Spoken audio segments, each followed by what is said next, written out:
Hi, everyone. Hi, everyone. Welcome. Today is Saturday, July 12th, 2025. I'm Jeffrey Morgan, and this is a talk I host twice a week to discuss my experiences on the path of soul transcendence.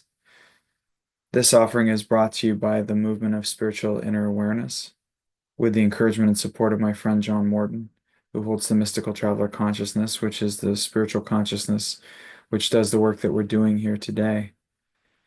If you're new to the call, the format is simple. We're going to start by calling ourselves forward into the light, which is calling our awareness forward into the light of God that's already present. And then we're going to chant three Anai hues. Hue is an ancient name for God, and Anai invokes a quality of empathy and compassion. And then I'm going to play a video clip from my teacher, John Roger. And then I'm going to read a poem by the Sufi Sheikh Shihab al-Din Yahya Sar Sarwardi's Never Lose the Way. So hopefully I will never have to try to pronounce his name again, but the poem's beautiful. Um, so with that, Ron Holnick, would you like to call us forward into the light and we'll get this show started? My pleasure.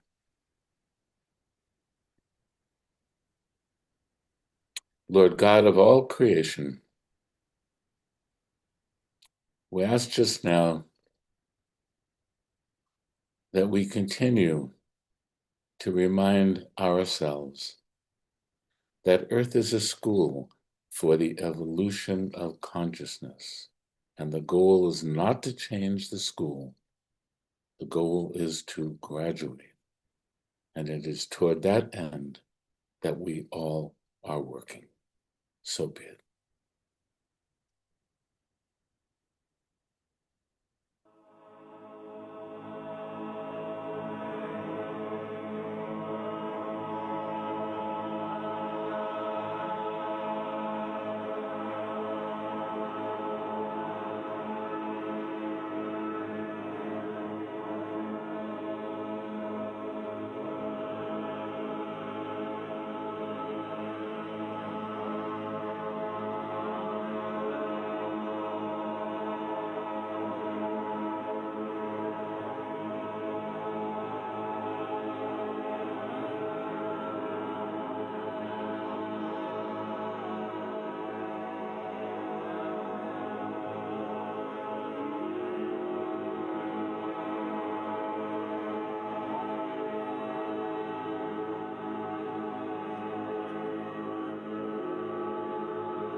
God wasn't a dummy.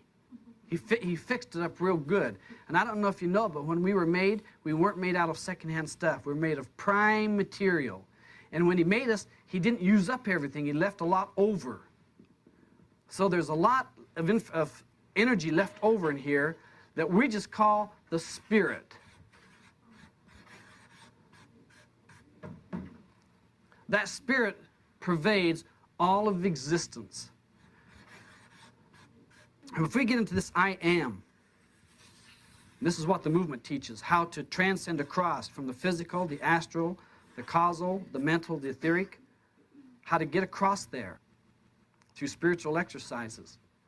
We can get in this right up above it and come up above the soul level. And above all of creation, which is above the soul level, we get to then go down and we can correct the things in our lives that weren't correct. We can make our life wonderful and beautiful, and we find out we could have done it without going up to the top to do it. And that's managing yourself moment by moment, decision by decision, and knowing that there are consequences coming if you do it the wrong way, so you pull yourself in line and do it the correct way.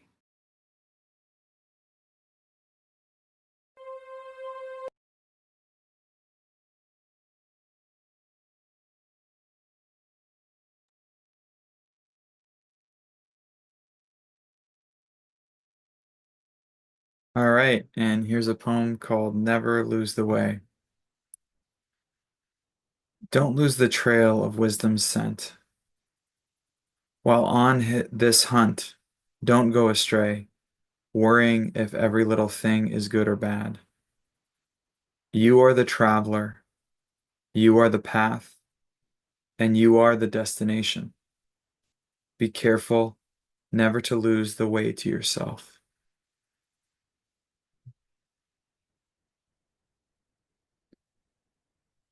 All right.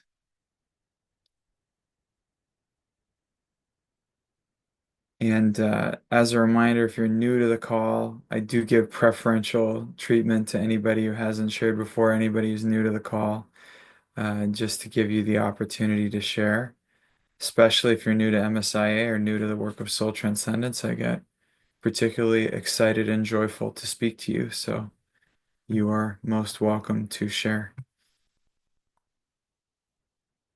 Okay.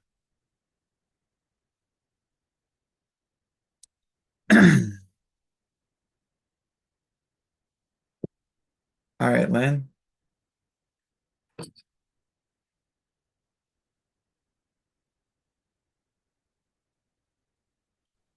Hi. Um, I would like to know, people always talk about the work. Is the work the same for everyone? And what would it be in particular for me? That's an interesting question. Uh, in Let's put it like this. In one sense, the mystical traveler consciousness is the same for everyone, equally pervading through all existence.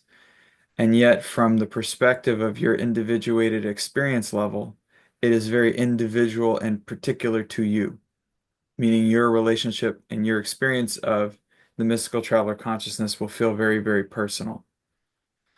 So, in a sense, one thing that really astounded me about John Roger that I observed is everybody who knew him felt like they had their own special individual relationship with him. And yet he was just that one person. So, in a sense, you could say the same for the work. When we talk about the work in a spiritual sense, it's more about intention. So, we as commutators of light and sound connect into and cooperate with a direction or intention of the spirit. And we call that the work because it seems to express itself in the lower levels as action, and it feels like a labor. So from the perspective of the lower level, it can involve sitting still and listening. It can involve following the spirit. It can involve any number of things.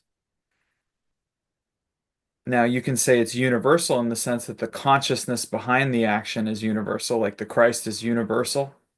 And yet, we all individually have an experience of a Christ within, which feels very, very, very personal.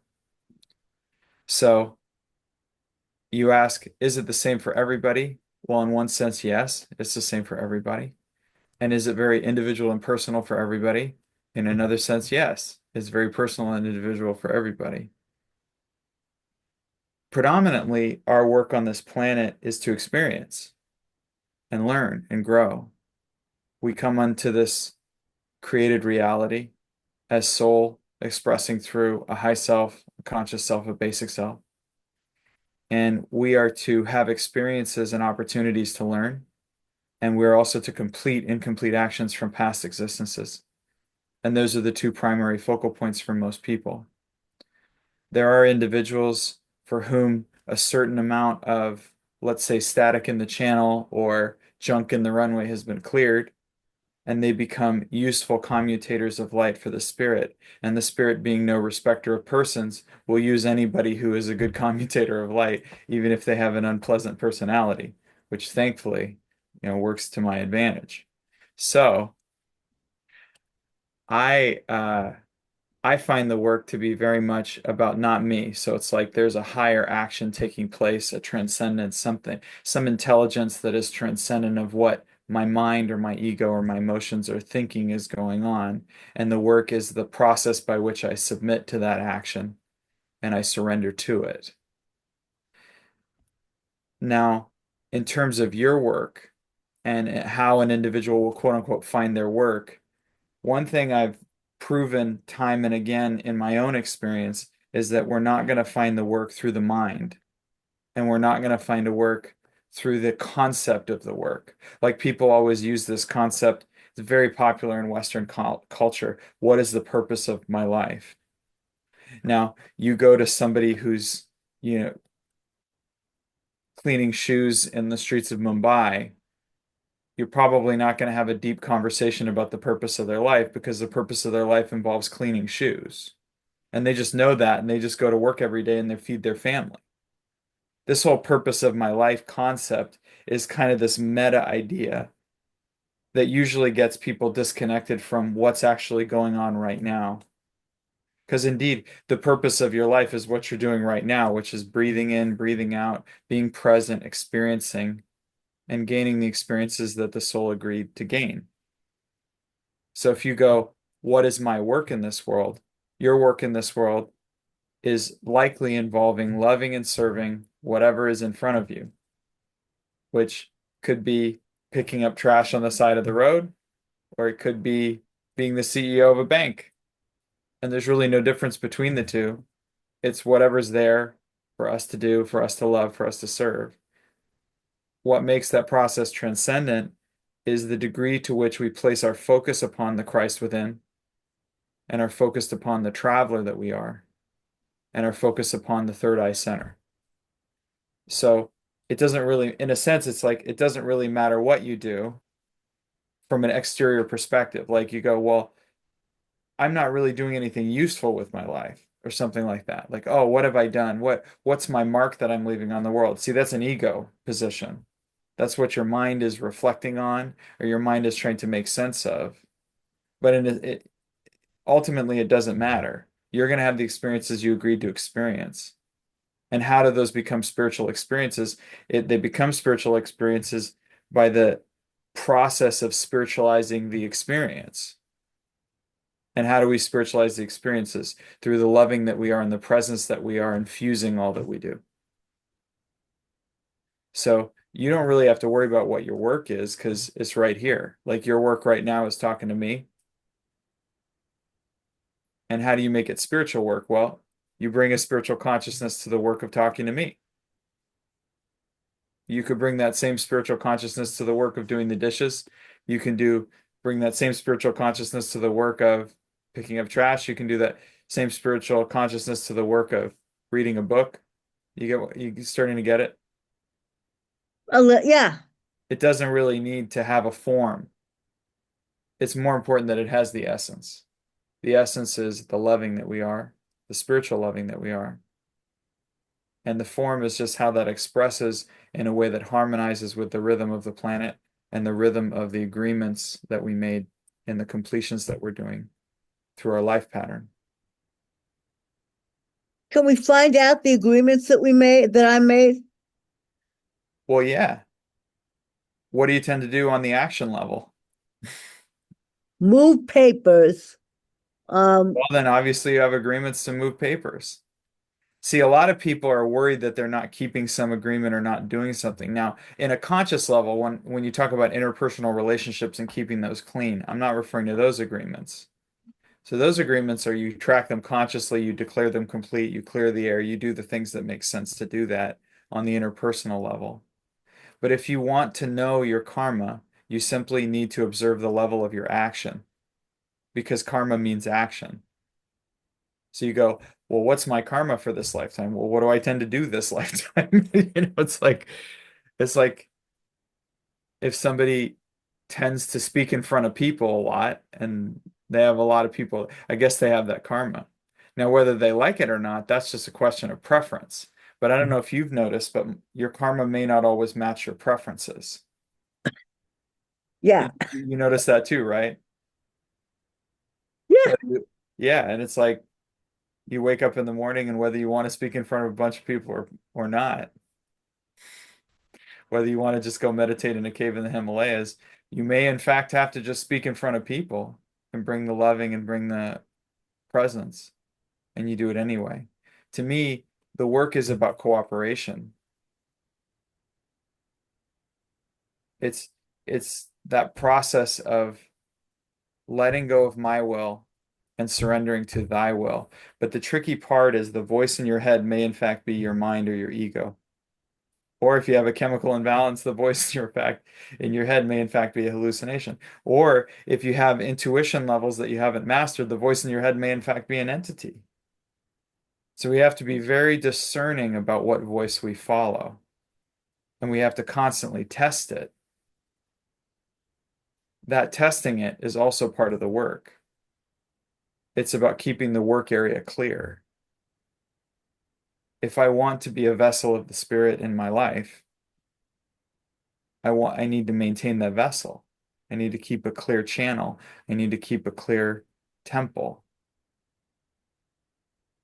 You get what I'm saying? So that might be even as simple as taking care of your body, exercising a little, sleeping well, eating good food,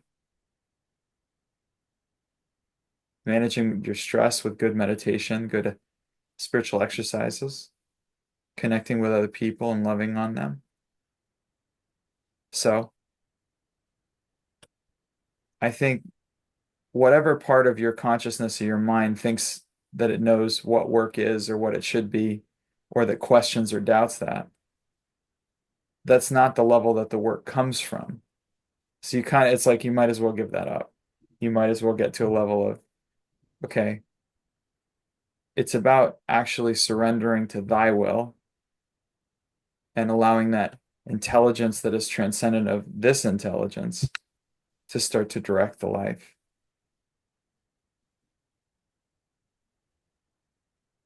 Personal. Um, I have two questions. What's a good ego?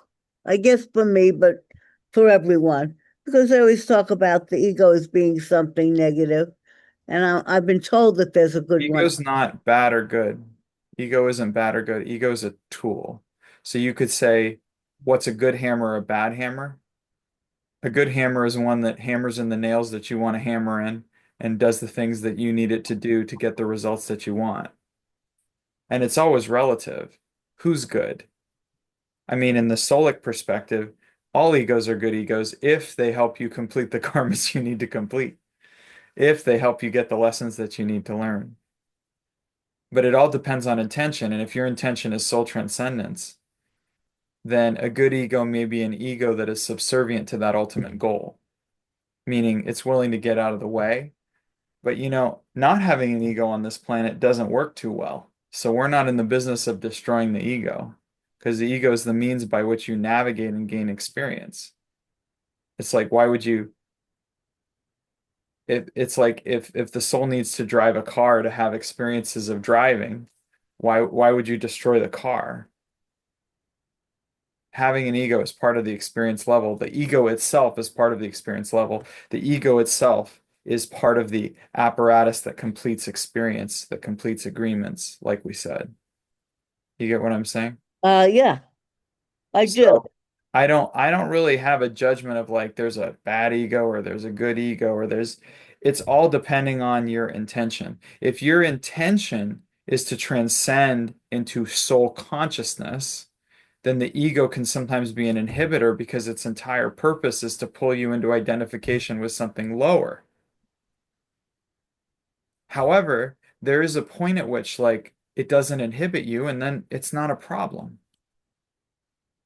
It's a The e- problem because it seems to overwhelm me. Like It, that comes up all the time, my yeah, ego. so like you have a little bit of a need for specialness, and Okay. part of that comes from the level at which you felt invisible or disregarded at times in the past. And that's fine.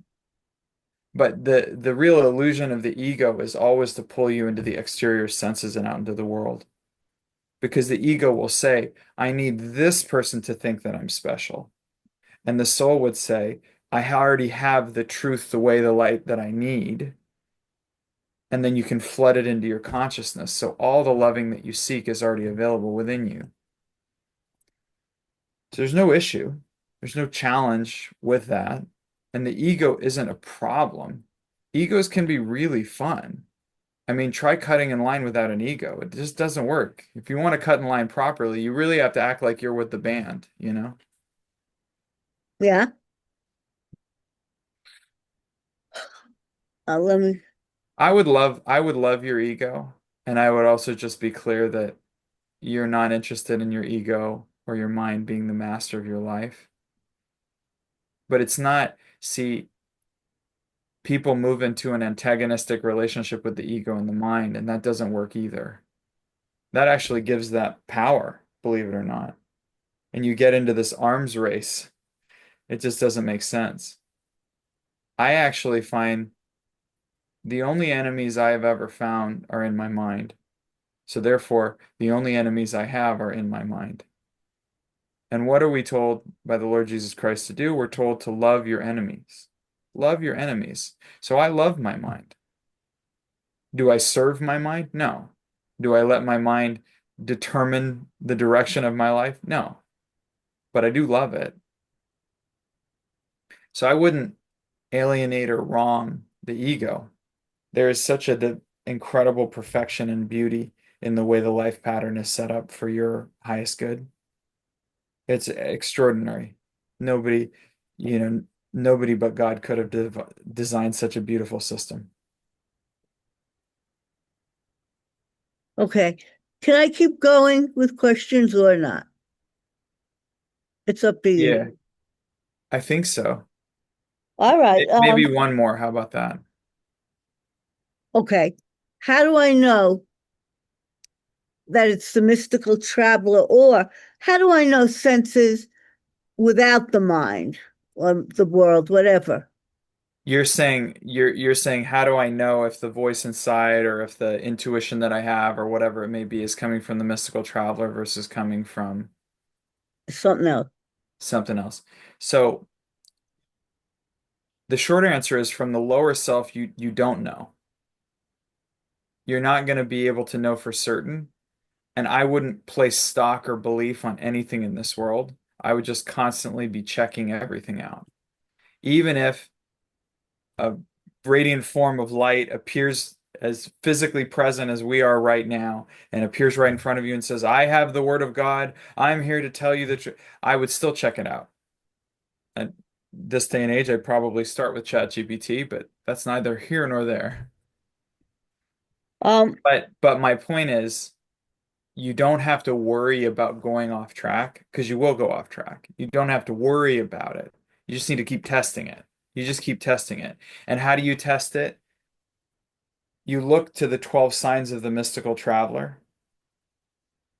So if you, hmm, well, there is a seminar on that. And maybe you could look at the Path to Mastership. That's a good book. But basically, what I would say is you look to the fruits, you look to the qualities, you look to the expressions of what that is. So as you listen to that voice, is there loving in that voice? Is there ordinariness in that voice? Is there sweetness in that voice? Is there service in that voice? It's like, what are the qualities that we know bring forward or resonate at the frequency of the mystical traveler, the Christ consciousness? And in a sense, it doesn't really matter labels wise. Like you could just say the beloved. How do I know that it's the beloved? Now, whether it's the Christ consciousness or the traveler consciousness giving me guidance for the highest good of all concerned, are we really all that concerned? Are we really like, oh, okay, it can't, no, no, no, I only want to listen to the one that spells it this way. It's like, no, it's all the voice of spirit, it's all the voice of God, it's all the voice of loving within you. So, I wouldn't get hung up on the names. I wouldn't get hung up on the form. I would focus on the essence. Does it carry the DNA of what I know to be the Christ and the mystical traveler? The loving, the peace that surpasses understanding, the joy, the qualities of the soul. You got that? I do. Um, all right, I'll get off so somebody else could go. Thank you very much, Jeffrey. Thank you. Maybe just stop worrying so much. That would be good. That would be nice. A spiritual lobotomy. I don't know about that. I just made it up. But I think that if you spent the same amount of time just chanting and listening and sipping of the ambrosia of that you spend worrying about whether you're off track or being tricked, you would probably already have all the answers that you seek. And the part of you that worries and doubts is not an enemy or bad. It's a tool. Doubt is a great tool because it's important that we don't just give in to every voice we hear in our head. Now, occasionally it really is like the spirit will kind of come in and you'll fall to your knees and go, "Oh, well, I don't really I don't really feel like I have control of my body anyway, so I guess I'm going to be following this one." That does happen. But most of the time, we're just doing the best we can. One of the things that I've learned uh, where I work in Silicon Valley with like all of the one of the superpowers of a startup and of a tech startup in the work that I do is we fall in love with negative feedback. It's not just we take negative feedback. It's not just because we're constantly trying to learn and refine the product. So we don't waste time arguing. I never, like, culturally, we don't defend the position that we have. We always unpack. So if you have doubt or you have something coming up, instead of going antagonistic or collapsing inside, get real curious and go, "Oh, really? Tell me more about that." Tell me, you unpack it. And 9 out of 10 times, if it's good feedback, the unpacking will reveal just how amazingly good it is, and you'll get super excited. And if it's not good feedback, the bullshit of it will be totally revealed and we'll all just move on. Okay. But the best response I found to any feedback or anything that I get inside is curiosity without commitment. You don't have to sign a marriage certificate. You just need to listen and get curious and be loving. You don't need to fight. When you fight inside of yourself, you're actually acknowledging the big boogeyman that you've created and giving it validity in a sense. But if you're constantly just curious and loving, then every part of your consciousness is assumed to be your friend who's there to help you. Got it. I do. Thank you very much. God bless you.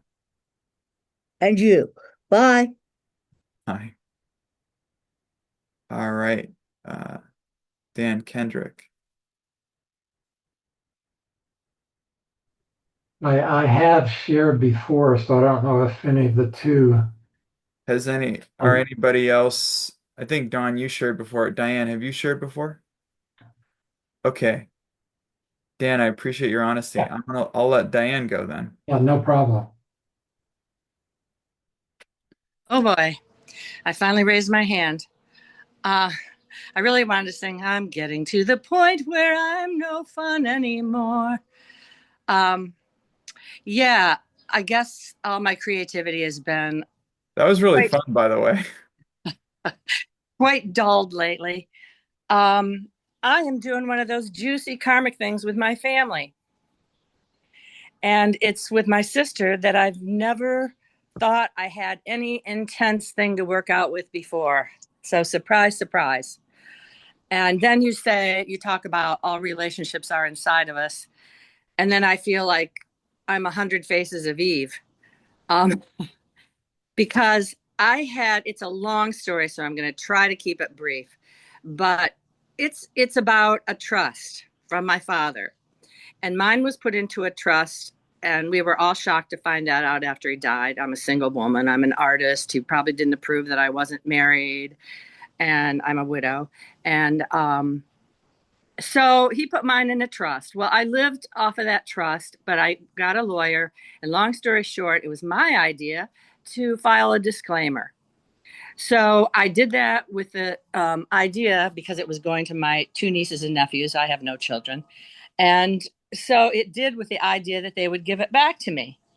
And my sister orchestrated all of this. And long story short, now it's been 2 years and it hasn't been handed over to me.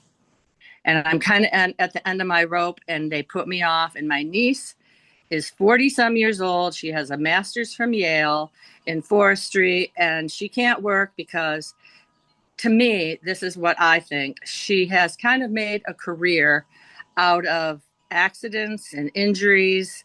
And even though she'll go hiking in the mountains or go camping on Santa Barbara Beach, but she just can't quite support herself. Then she got a car pile up in LA and had to have neck surgery, and it's just kind of one thing after the other. And they use all this. I admit, for a while, I did a lot of caregiving. My brother is. We all carry Fragile X. I don't know if anybody knows what that is, and I've been the boots on the ground taking care of him. He's amazing. He's made 360-degree turnaround in the way he is. He reacts so well to his adversity, and he's become my best friend after being MSIA helped me forgive the things that he created in my life before. So my question is, I don't know what to do with all these relationships. I tried to tell my sister last Monday. She said, we're going to take action now. It's a 15-minute, really half an hour transition, just from one fidelity agent to another fidelity agent. And I've been told, don't talk to Kate. She gets too upset about it. And my nephew, he's totally into his high level, you know, huge job as a CEO. So he finally did do it. And I'm not she tells me, don't talk to them, don't text them about it. So I've been listening to my sister say, don't do this, and taking care of me. And I've jumped when she needed me to take care of her kids when they're little. And all of a sudden, I feel something in me rising up to where I can't be a pushover like this anymore. And I don't know how to deal with it. I have been so patient. And I guess my question is, what do I do with it? Because I think when I look at her, what's inside of me that I'm not understanding. And I miss her. She's my best friend for my life. I never dreamed this would come to be. I don't know if I'm making any sense at all. No, no, no, none. None at all. Oh, good. No, I don't think it, I mean, maybe somebody could follow that. I certainly couldn't. But I really got that.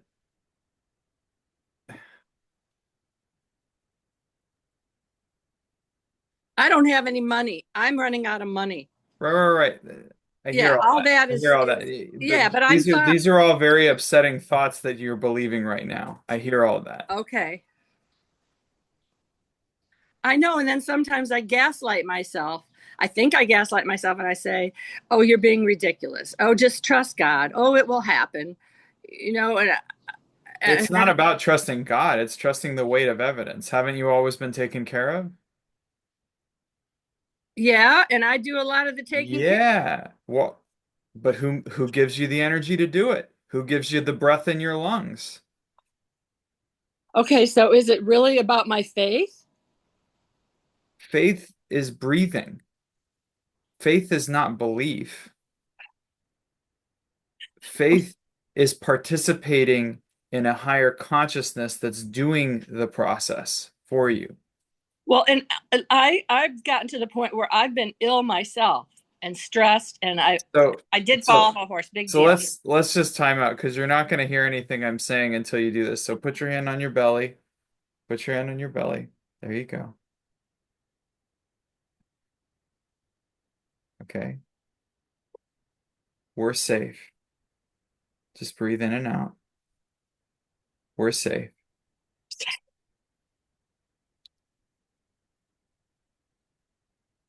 There you go.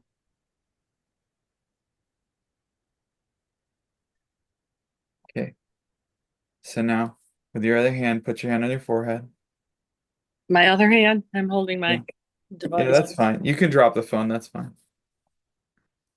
Okay. Now I want you to say disengage, disconnect Disengage, disengage, disconnect. Disengage, disconnect from the karmic flow from the of karmic family. of my family. I give them to the Christ and I go I free. give them to the Christ.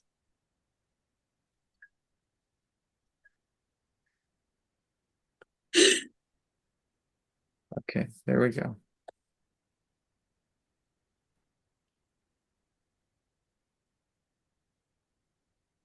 Okay, that released. I think you might be able to hear words now. I liked when you were singing. What happened to that? Oh, I could do that for hours. I like it. You were doing a little Crosby, Stills, and Nash, right? Yeah, That was good. I like that, man. thank you. That's what I usually do. Just I once met Steven Stills at his mansion in LA. That was pretty cool. amazing. Yeah. That's my music, my era. I live that life. I live that life of Joni Mitchell, on the road and with my guitar and playing weddings. Were you Canadian too? No, Okay, I'm totally no, messing. but she raised me and I lived all her songs. Yeah, I think a lot of people on this call probably lived all her songs. Yeah, probably. Can you imagine being Tom Rush discovering her? Oh my God. Just knock your sock. You would have fainted. I'm fainting now. Yeah, I know. Hey, there's nothing to fix. Like your mind has it in there that something got broken. You get that? Yeah, I guess I That do. it was good before and then it got broken. That's what you had. That's what you got going. And now I guess I've gotten my brother stirred up too because he didn't know about it for most of the time. Oh yeah, you know what? Talking shit is the best way to stir things up. It's really good. It's fun. You get to feel really right. Now, So I just let need to me come from a place of let, trust. let's let's use no. What? Let's use a music analogy. Okay. You've been listening to really relaxing Joni Mitchell, I haven't, but I do know it and all. Yeah. no. You got your playlist of that you're familiar with, the music that Okay. you're familiar with, okay? Okay. Go And ahead. that's called the karma that you've had up until this point. And there are karmic cycles. There are phases of your playlist, okay? Yeah? Okay. And you've now entered a phase of your playlist that involves death metal. Oh gosh. Hey, it's your playlist, man. You picked it. And then of course it starts going and blaring and you're like, somebody broke the speakers. There's something going wrong with this. Turn it What's going off. on with the system? Turn it off. What's going on? Now, it's your playlist. You have a few choices, right? Okay. I'd like to have a few choices Yeah. What are your choices? to turn it off and Nope. switch the music. Can't do it. Already agreed with the karmic board. Uh-oh. Do I have to really listen to what it means? No, you can dance. You can sing along. You can sing Joni Mitchell inside your head to the death metal. You can chant your tone so that the tone inside is louder than the death metal. Well, I'm just getting that. I'm about into number 27 on the discourses. Yeah, I get that. And I think that's wonderful. And that's a key because when you go into the sound current, none of that other stuff is a problem. It's still a problem out there, but you're in your portable paradise, so you don't really have to worry about that. Well, I was down there last week visiting and went for my youngest niece's birthday. Right. I Your I body went down there. Your I soul was watching and laughing. So, what I'm saying is, you agreed to walk through this. okay. You have thoughts in your head that something's broken and not happening the way that it should. And then you're emotionally reacting to your judgments of the situation being wrong, rather than taking a step back and going, I agreed to walk through this to learn lessons and complete debts. Yes. What is the lesson I'm learning? And what is the debt that I'm completing? And my thing is, hey, if if I'm gonna walk through it, I might as well do it with class. I might as well do it dancing. I might as well do it singing Crosby, Stills, and Nash the whole time. If I Okay. gotta walk through this, what does exquisite look like as I walk through this? What does impeccable look like? What I think does I know what what it does classy, joyful humor look like?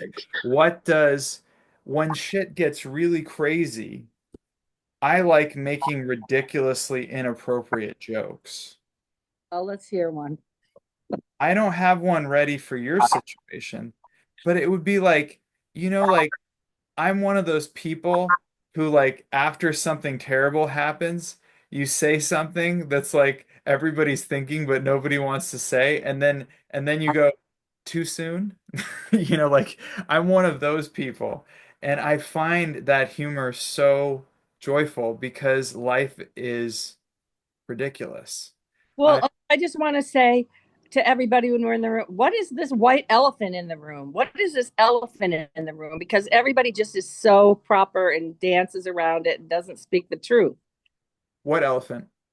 The Oh, elephant, so I think you conflated two expressions, by the way. White elephant is a Christmas tradition where you give crappy gifts. in the pink elephant, Yeah, the elephant. yeah. And Yeah, then an elephant in the room is a subject that everybody knows but won't say. that's it. But you could be that person that says it. I think that's awesome. I love that. Well, You could that's be at the family gathering and just smile and go, "Oh, wait, we're not alone. am I not supposed to talk about this?" Is there a zoo here? I feel an elephant in the room.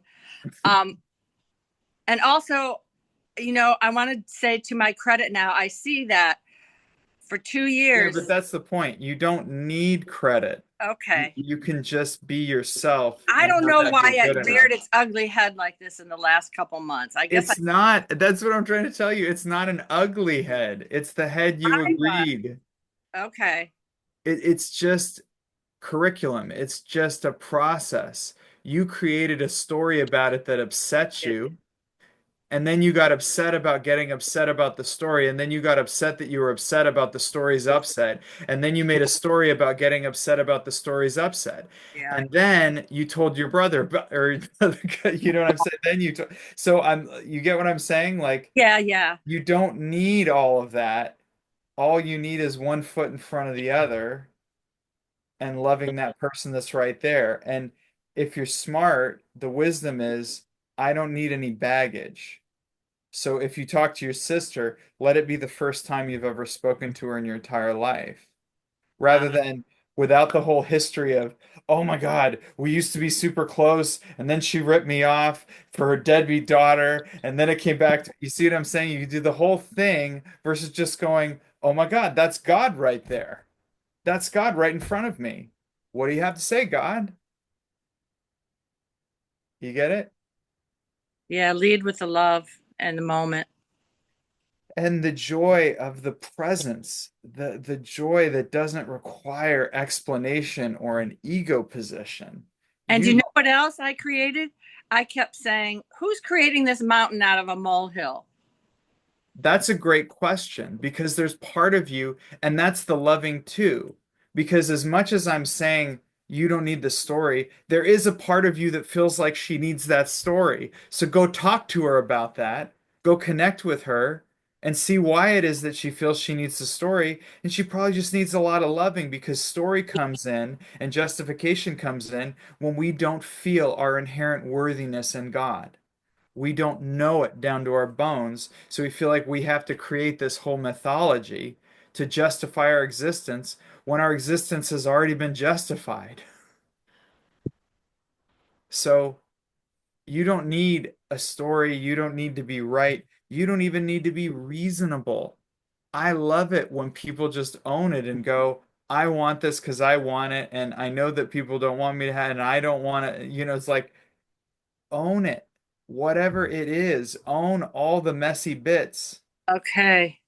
Own it and love it and enjoy it. It's like, And love God, her. I think she's the one who really needs the love right now yeah, good call. Guess how I know that she needs the love right now? because that's what I think I need. I don't Well, know. sure, but she's in your life. Yeah, and she's got children If she's worried she's in about. your life, it's she's there. If she's in your life, she's there so that you can love her. That's the whole purpose of her being there. I was told by someone we all know and love that she was an orphan in another life, and I took care of her. Well, that's a great story. It's a great story. Does it help you? It has helped me because, yeah, it helped me at the time. I really needed to hear it. And Great. I'm fascinated by that kind of thing anyway, I have to say. Fascination is fun, but Yeah. loving requires no story and no past life. You can Uh, just love her. Thank you. I feel like I've come around to my loving self that I can that's the best part of me, really. I mean, isn't it the best part of everybody? To No, it is everybody. It is the It part. is It's the every only real part. So yes, that's so every experience you have is an experience of what would love do in this situation? What would love experience? How would love respond to this? We get confused in the mind, but the only question that matters here is how does love experience this? I just feel my strength that came back to me. Yeah, because it never left. You just And disassociated it into a mental pattern where you were being victimized. You're yeah, not the victim. You're the healer of your entire universe. Your very presence is healing when you are present. So all the people that are inside of you, all the relationships, all the universe that you experience are in your jurisdiction to love and heal and forgive and Christ. And you can feel it right now. It just flooded in that Christ energy. It just kind of felt like little goose pimples everywhere. yes, and truth. Yeah, it feels like you're floating a little bit. Well, No justification needed for any of that. oh, families are so fun, aren't they? That's why we choose them. Oh, It's much more entertaining than TV. And it's like I'll trick my mind with mantras. I'll talk to my, it's like I'll talk to my brother or my mother, something like that, and I'll say inside my head just so I can be present. This is the first time I've ever spoken to this beloved, and this is the most important time that I'm speaking to this beloved, and this is the most love I've ever felt for this person. wow. You see, it's like brings you right in the moment. Wow. Identity is an action. It's a verb. You get that, right? There's nothing fixed. So don't worry about whatever you were in the lower self to her and whatever she was in the lower self to you. That all dies anyway, and it's continuously reborn and recast and re-identified. You would not recognize yourself 20, 30 years ago in terms of how you process. You process totally differently. That's why the most honest response is meeting the beloved for the first time every time you talk to a person. Yes, and I like that feeling that who do I love the most? I love the one that I'm with right then. You know, that This other is the most I've ever loved a person in my entire life. and I used to never understand that other Crosby, Stills and Nash song, "Love the One You're With." Yeah, I love the one you're with. And I used to be just so outraged by that, you know, because I took it as sexual. But you know, You took it as settling. No, I'm kidding. yeah, subtly. But I totally get that now, and that's exactly what it is. And I really thank you. I Yeah, see, you see how we do this though with the story, we create an antagonistic relationship. You may be pulled into this entire circumstance because you are uniquely qualified to be the healing presence for it. sorry, I have allergies too. So anyway, Yeah, no, that's great. I allergies are great too. They're from a lake. My favorite thing They're- to do. But you may in fact be the one that is prayed for. You may be the prayer answered in the situation. You just don't know it yet. You're too busy creating stories, but you might be the prayer answered. I Like, might be the prayer answered. yeah. Like we always have these situations as initiates where we go, why is this happening to me? Maybe this is happening to you because you're uniquely qualified to minister to the situation and be the loving presence that is required in that situation. Oh, yes, yes. You're waking me up to this. Thank you. But we're too busy doing the victim story and the hero story and everything that we got going on that we can't just go, oh, Oh, maybe my life has got too boring in other ways. Like I'm no but fun anymore. you're fun can be right now. I know. And it is right now. And it's like if you just shifted that role to my sister's the antagonist to my sister's calling me because I have a unique and precious loving just for her that she's coming to receive. I do. I do. You hear And that? You yes, can I feel, you do felt hear. the energy on it because it's true, and you don't have to have the right wrong thing going because it was always about God loving God. This whole thing is about God loving God.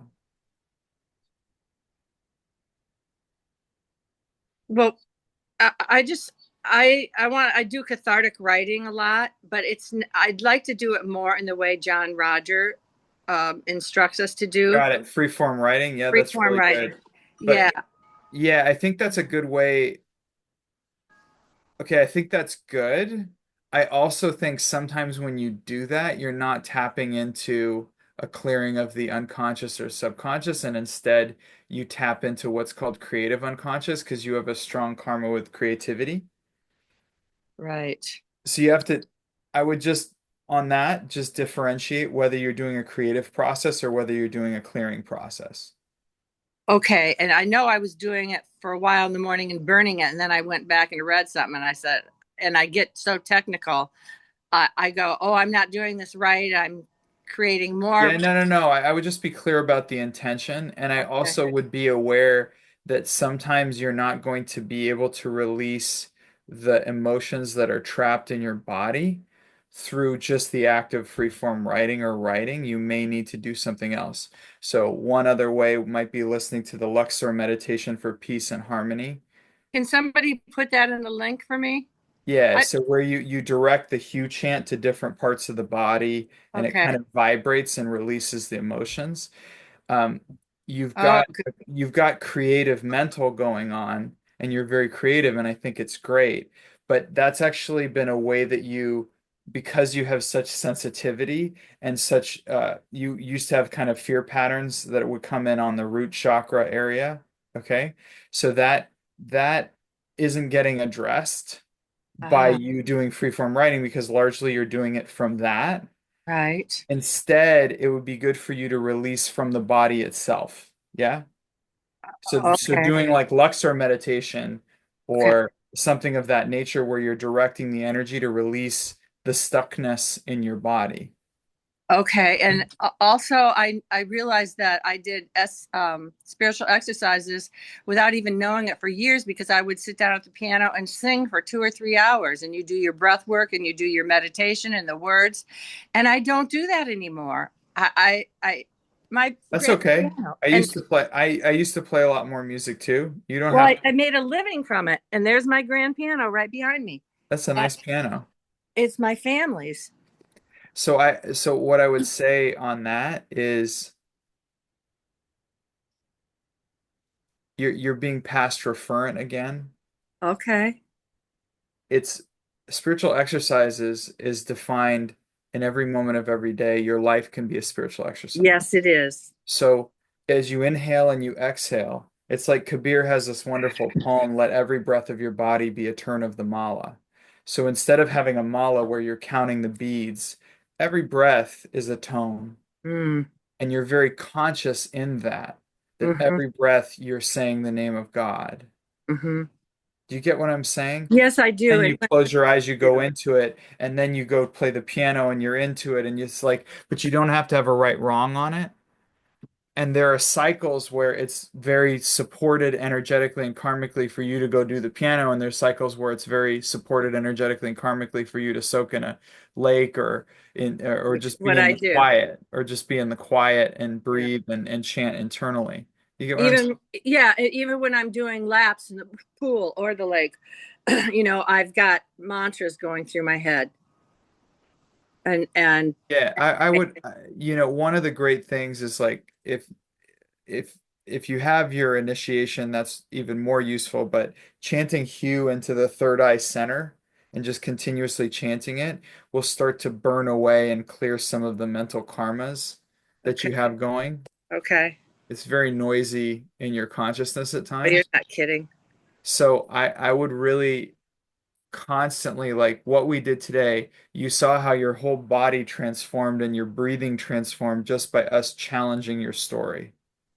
Yes. And So everybody's energy, of course. you don't need a story. That's what I'm trying to tell you. But You I'm need such to a good see. storyteller. No, so then channel that. Write a story. Actually Yeah, write creatively. yeah, I Give do. it a give it a voice, give it a place, give it an expression, write poetry, do whatever you need to I do. do. But be clear that you're doing that to take care of yourself and that it's not an appropriate thing for you to live in that. So you make the conscious choice and you say to that part of you that does story, okay, it sounds like you need story. I do. I'm scheduling an hour for us to write at this time, or I'm scheduling an hour to record on a recorder this story at this time, and you negotiate with yourself. But you be very clear that you're not going to live according to the story. You follow? Yes. And even a dream, I had a dream a week ago. I was in a mansion of JR's, and it was incredible. I mean, it was an incredible story with my sister and my brother and my mother dying and going under the house with JR. It was amazing. And the weather and what was in the house, and There it you was go. it was a story. He Yeah. didn't there. He wasn't there. Beautiful. Well, I could talk to you forever, and I really am so grateful for these groups. I've been on here every week, every week for months now. And finally, finally, I had the courage to raise my hand. But it was the perfect timing, and I thank you. And I will be listening to this. Okay. God bless you, Diane. I Thank you. love you all. God bless you, Jeffrey.